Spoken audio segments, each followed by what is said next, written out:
Okay. But this is what I see from my hermitage. So cultivating means what? Instead of this altruistic love coming just in your mind for 15 seconds and then something else happens. So we know that. We feel unconditional love for someone, but then it moves away. So here we are going to try to nurture that, to keep that over time. So if it declines, we revive it. If we are distracted, we come back to it like a butterfly coming back to the flower. So we're trying to maintain its quality, its vividness, its presence over time. There's nothing more special or mysterious about meditation, which in Sanskrit and Tibetan is become familiar with something. We know about altruistic love, but it's not completely part of our being. So that's why we need to do so. So let's try for a few minutes to represent ourselves as someone who is very dear to us, stabilize our mind to make it more clear, more stable, more calm, and then bring that picture of this beautiful child or whoever in your life you feel unconditional towards that person without difficulty. Fill their mind. And then, after a few short time, we'll move to the next step, okay? So let's do that together.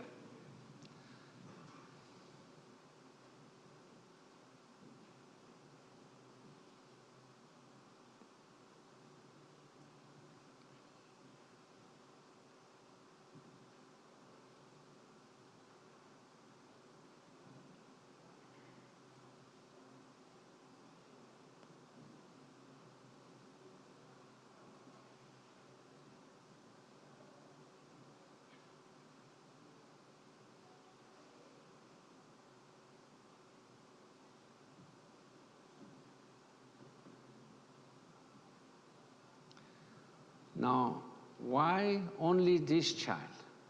Why not other children? And then where to stop? 10 years old, 12 years old? Why not extending the circle of our good heart, of benevolence to dear ones, even to strangers? Wish, may they be happy, may they flourish in life. What better wish can we make for others? So now let's try to extend that circle and embrace within that altruistic love all sentient beings who do not want to suffer, who want to find happiness.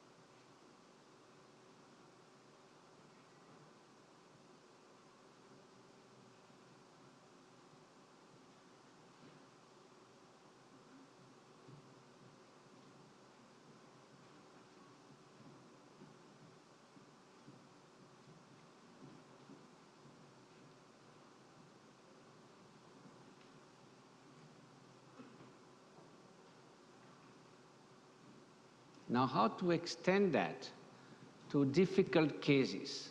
People who have harmed us, harmed our dear ones, harmed humanity. The question is not to like them or to approve what they do, but what would be the expression of love and compassion toward people who harm others? Compassion is about removing every cause of suffering, whatever shape it takes, whatever form it takes, wherever it is. So in the case of someone, say a bloody dictator, it will be not the wish that he succeed in his terrible project, but may the hatred, may the cruelty, may the indifference, may the greed that inhabit that person's mind be dissolved.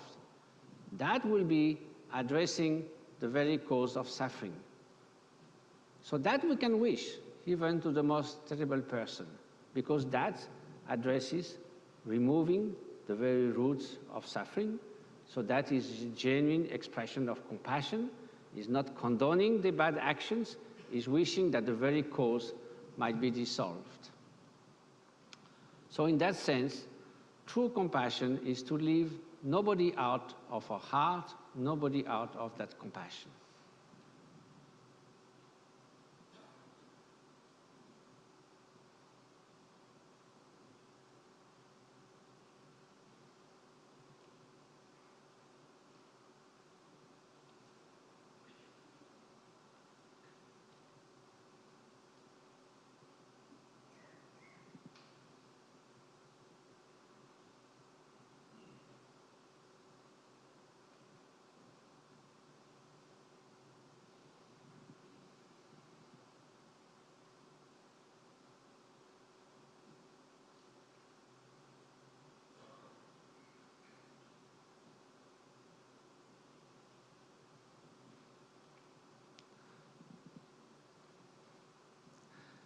So when we do that in places beautiful like what you see, we may go on, for the whole morning.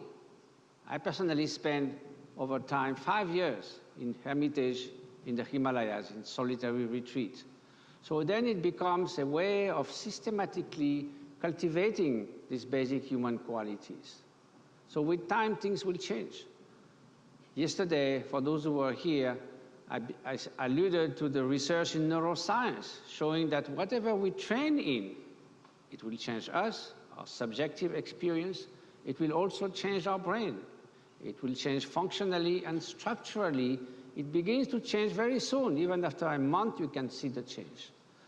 So, of course, we may train in many things in life. We may train in playing chess, in playing piano or violin or other instrument, or a lot of things, how to read and write, to memorize holy scriptures, whatever. This is a form of training. Here we specifically try to train most important human qualities: inner freedom, not to be the slave of your own thoughts, altruistic love, inner strength, resilience. All those are skills that we have as a potential, but that potential is sort of sleepy. And then through training, we can bring that potential to its optimal state. Like any other skill, we were not born how to read and write and solve mathematical equations. We learn them. We received education for many years. Then we receive professional training. All those are training. So it will be a mystery if the most fundamental human qualities like attention, altruism, compassion, emotional balance, all those will be right at the top from the beginning without us doing anything. And it's also a mistake to believe that we can't change anything, that everything is grave in stone, nothing can change. Everything changes through training. We all have a margin of change. So you may ask, what does it have to do with the topic of happiness? Well, it's pretty simple. All the qualities which I have described, like inner strength, inner freedom, altruistic love, compassion, the capacity to deal with our thoughts and emotions, all those skills put together constitute happiness as a way of being. So that's, I think, an important point to understand, that this will give us the inner resources to deal with the ups and downs of life. So, in a way of being is different from a mere sensation. Sometimes people picture happiness as an endless succession of pleasant experiences. This sounds more like a recipe for exhaustion. You have to renew all the time pleasant sensation. This is exhausting. At the end, you just collapse. And also, it doesn't work. Pleasant sensation, there's nothing wrong with them. You know, if you go to the mountains and then walking in the snow in the winter where it's minus 25, you come back and somewhere there's a hot shower. What a delight. Nothing wrong with that. But imagine 24 hours under a hot shower. Or the most beautiful music. Well, you can play 2-3 times, but 24 hours non-stop. Or the most delicious chocolate cake. You eat 1, 2, okay, 10, you get sick. So pleasurable sensation, by nature, they depend on time, circumstances, they change into neutral sensation and sometimes aversive sensation. You can feel great feeling of pleasure while everyone else is suffering around you. It's not communicable. It doesn't help others. It's like a candle that uses up as you burn it. So it will be, there's nothing wrong again with seeking being well and in pleasant condition, but it's a different continuum than happiness as a way of being. So happiness as a way of being, the more you experience it, the more it deepens, the more it reinforces itself. Like, you know, as you train for physical exercise, for instance. While pleasure, the more you experience, the more it sort of vanishes away. Genuine sense of balance and well-being can even remain in the face of some unpleasant state of mind, like sadness. You may legitimately be sad if you lost a dear person, if you witness injustice, a massacre, immense sadness. But still, you don't fall in despair. You retain your sense of meaning, of purpose, of direction. You can retain your compassion, your courage to try to remedy to the cause of suffering, your sense of commitment, all those who belong to the sphere of happiness or well-being or wholesomeness as a way of being.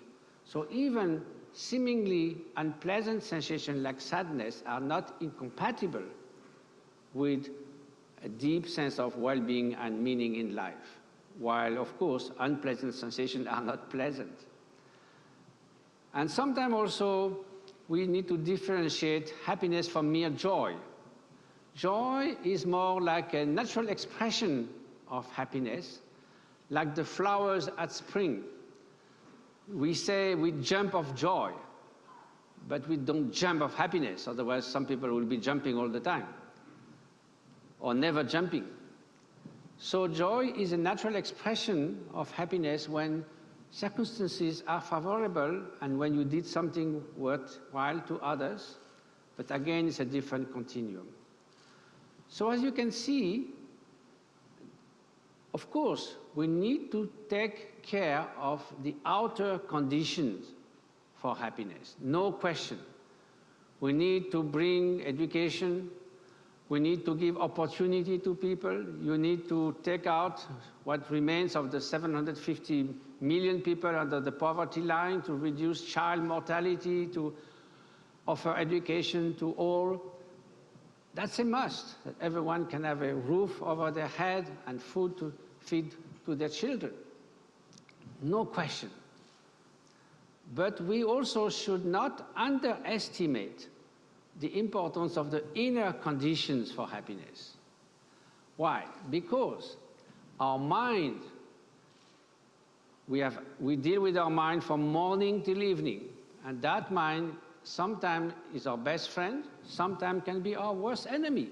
We can feel so miserable even in a little paradise. And you hear sometimes of people who are very famous, very rich, very beautiful, very powerful, and one day you say, oh, this guy got a nervous breakdown, he attempted suicide. And you say, what's wrong with this guy? If I had all that, you know, if I had a luxurious mansion in California, a Ferrari, and a beautiful companions, I will be happy. This is an illusion, because when you get those things, then you say, so what? So, and conversely, even in the face of adversity, poverty, or natural catastrophe, you can retain. your joie de vivre, the joy to be alive, the joy to be a good person, the joy to share happiness with others. So in that case, your mind can override the conditions. I remember once I was with the Dalai Lama in Portugal as his interpreter, and in the daytime, he witnessed a lot of construction going on in the city of Lisbon. So when he gave a public talk in the afternoon, he said, "That's all nice, but you know, if you become the owner of a very high-tech, super luxurious flat at the 15th floor of a brand new skyscraper, and you move in for the first time, but you are completely wrecked within your own mind, all what you are going to look for is a window from which to jump."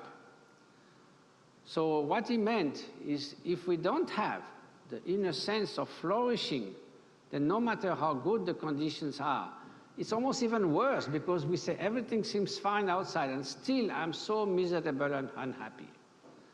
So therefore, as much as we need to address the outer conditions for well-being, we should not underestimate the power of mind to conjure happiness or misery, and we need to deal with that. So how can we do that? Isn't it a given that some people are happier, some less, some people are more altruistic, some very selfish? Yes, this is kind of the blueprint that we got through our genetic inheritance. We are more stronger predisposition in this or that way. Our early upbringing also brought a lot, but there's such a margin to, you get a blueprint for building a house, but as you build, you can change things. And even now, the science of epigenetics shows that you can change the expression of the genes. It's like those lights, they are there, like your genetic inheritance, but some light might be turned off, some light might be turned on, and that makes the whole difference.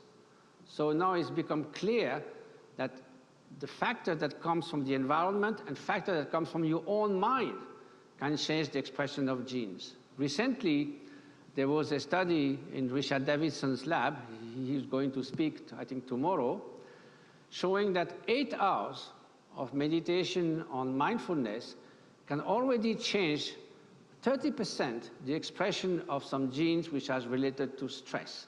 So you see, we do have some kind of mastery. So therefore, since this is something that is flexible, that we can change, that we can train, so then we need to recognize what should we train. So the first thing is to identify within our different states of mind which one are conducive to flourishing and which one will undermine the feeling of genuine happiness. So clearly, if I advertise, let's make a weekend seminar, and I guarantee that at the end of it, you will be 100% more jealous. Now, who is going to come? We already have enough of jealousy, so we don't want to double that. Or I will make sure that you feel much more hatred at the end, or arrogance, or greed. Now, why should I go to this kind of seminar?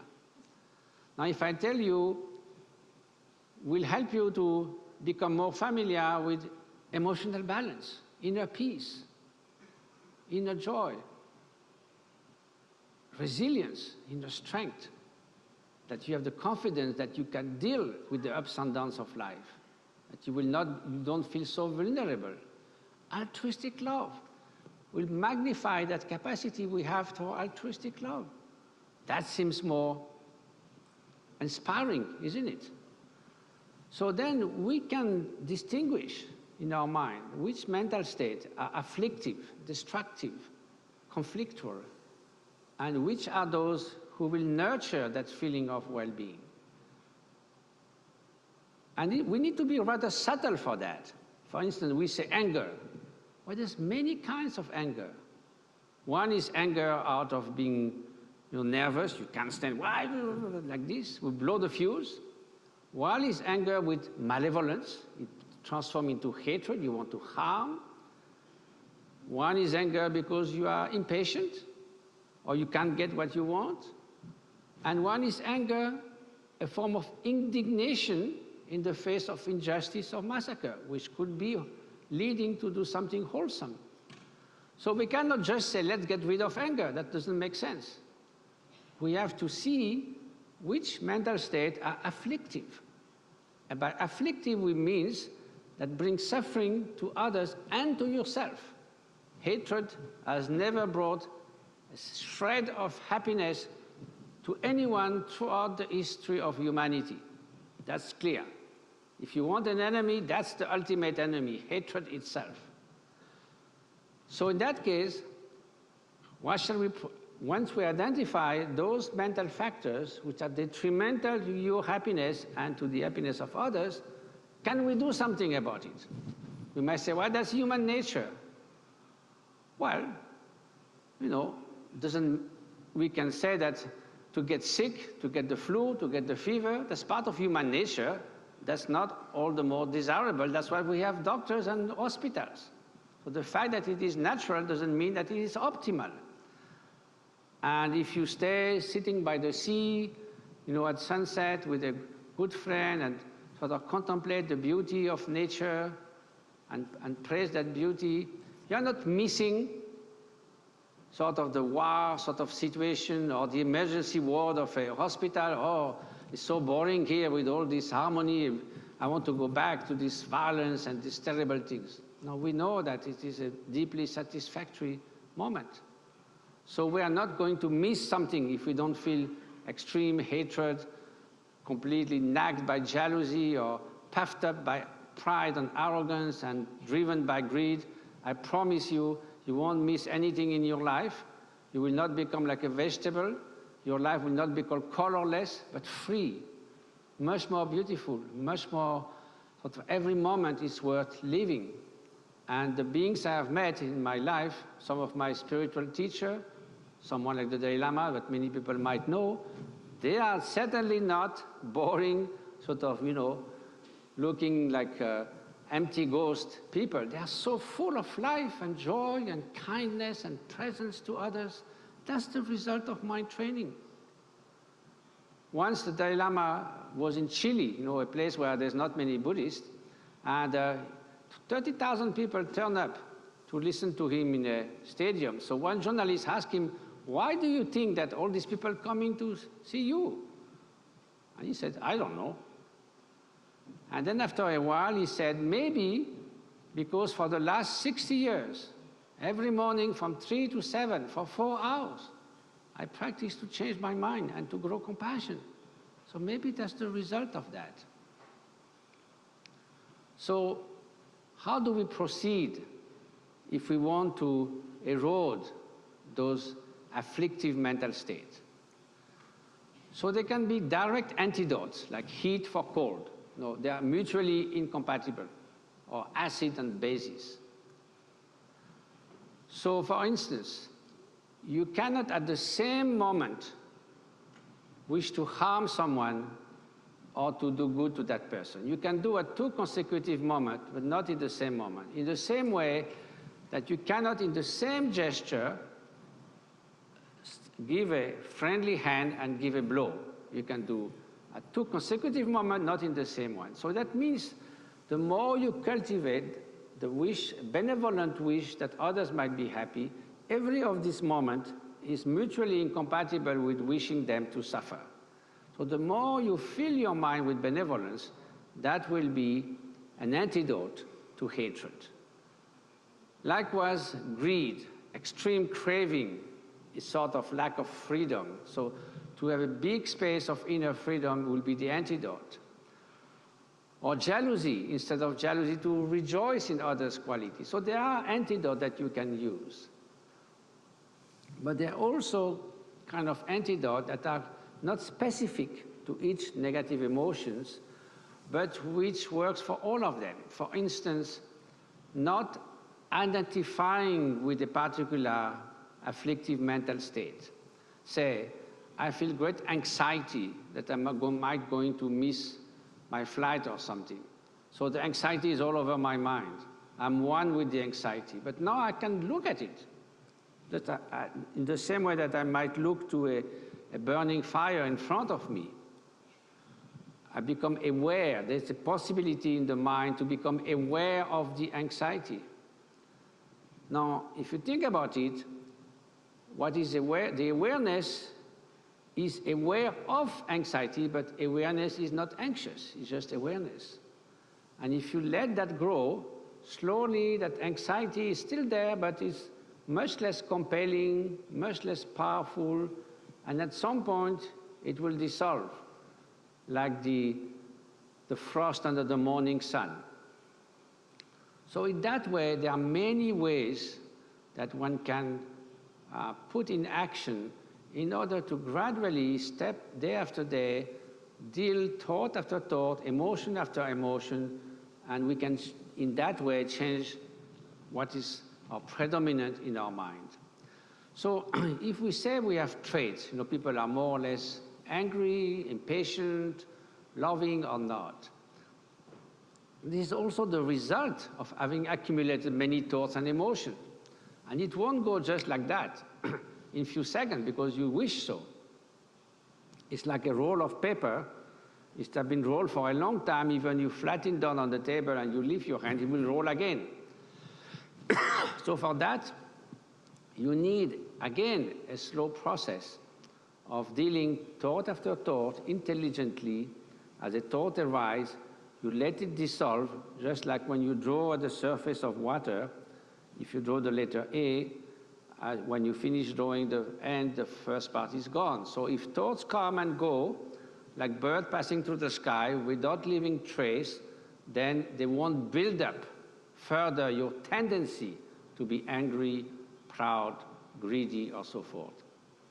So by dealing successfully with the negative emotion as it arises, with time, the tendency for those to come will become weaker. So say anger or hatred will come much less often, much less strongly, and there will be a point where it's almost inconceivable that you feel hatred or you want to harm someone. It's just simply no more part of your mental landscape. So this is the result of mind training. So in other situations, less intimate, I could show you a lot of data of the research of the neuroscience, and probably Richard Davidson might show it when he speaks tomorrow, I think, showing that if you train people, we don't have to spend 50 years in the Himalayas or in the desert somewhere practicing or praying. Even people who do that on a regular basis, 20 minutes a day, within a few months, you can see changes happen in their brains, functionally, structurally, in their immune system, and you can see change in their behavior. That's most important, because if you just think I'm a very compassionate guy and everybody says it's just a nuisance, then you're just fooling yourself. So in that sense, I think we should have confidence that we can become better human beings. So that is why, which I mentioned a little bit yesterday, but since the altruism is also in the topic of what we are supposed to discuss this morning, I feel profoundly that altruism, which is having more consideration for others, is not just a noble idea that we can apply where everything goes well, a luxury, an utopia. It is the most pragmatic answer to the challenges of our times.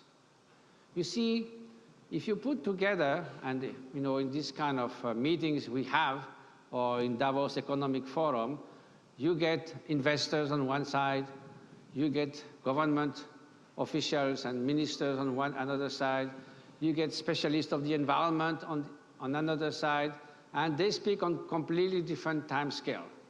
Investors is the spreadsheet at the end of the month or the year, the ups and downs of the stock market, which nobody can understand, is the very short term. Now, quality of life, now you have a wonderful Ministry of Happiness here in Dubai, and I think many countries in the world should follow up. It's more about 10 years, a generation, the time of a career, of a family, of a lifetime satisfaction. And this is so important, because if a country is the richest and the most powerful and everyone miserable, what's the use? So that's the midterm. Now we have a new challenge. 10,000 years ago, guess what? There was about 5 million people on Earth. No big deal. Whatever they did, the resilience of the Earth would heal immediately, whatever they could do. And also they had very little impact on nature. Plus they had tools that they held in their hands. That much we can do. Now, thanks to the scientific, industrial, technological revolution, now the tools are million-fold more powerful. Electricity, fossil fuel, nuclear energy, million-fold more powerful than those tools we could just throw or use. And they're not in the hands of individuals, but groups and nations. So our power has become immense, but our consideration for others has not grown to the same level of magnitude.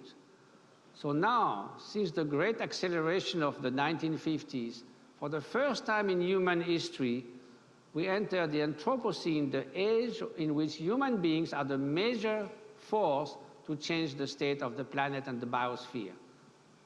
So that's the long term. We have immense responsibility, which we didn't have before.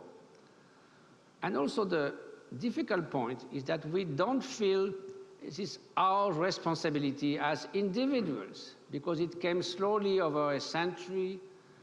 And if the CO2 was pink and we see the sky becoming pinker every day, we'll worry a little more. So it's difficult to be motivated, but this is a fact.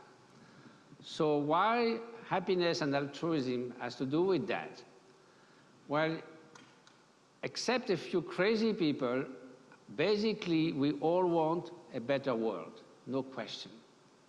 So how do we do that? We need to sit at the table, and that those people who deal with the long term, environmentalists and so forth, politicians, social workers, global shapers, who works on the midterm, happiness, flourishing, social justice, inequalities, and the people who drive the financial world and the economy, who works on a much shorter term, they need to sit together if they have a good will. And they need a concept that unifies across the short, the midterm, and the long term. And selfishness will not do the job. If you don't care for future generations, there's no environmental problem. Just enjoy. Let them suffer in the future. So, having consideration for others is the only concept that is pragmatic, that can help us building a better future. We need a caring economics that is at the service of society, instead of society being sort of the instrument to, to grow economic in the hands of a very few. We need more to reduce inequalities, more social justice, we need access to education, better transportation system to help people, to give them at least the outer condition to flourish, and then the inner condition is up to them. And we need to care for future generations. Some people say they have no rights because they don't exist. Big deal. They will exist. And they will curse us because when they suffer because of what we did, we said, you knew, yet you did it. So it is our duty. When you die, you don't burn your house. Because you say, I'm dying, so let's burn the house. Hell with those who follow me. This is not possible. So that's why altruism is so important, consideration for others. Now this starts with us. Now we can't say, let the society be more altruistic and benevolent, but I don't do anything myself. Society is like a garden of beautiful flowers. The garden is beautiful if every flower is fresh and beautiful. So we need to change. And we don't need to think that our change is useless because you are just one.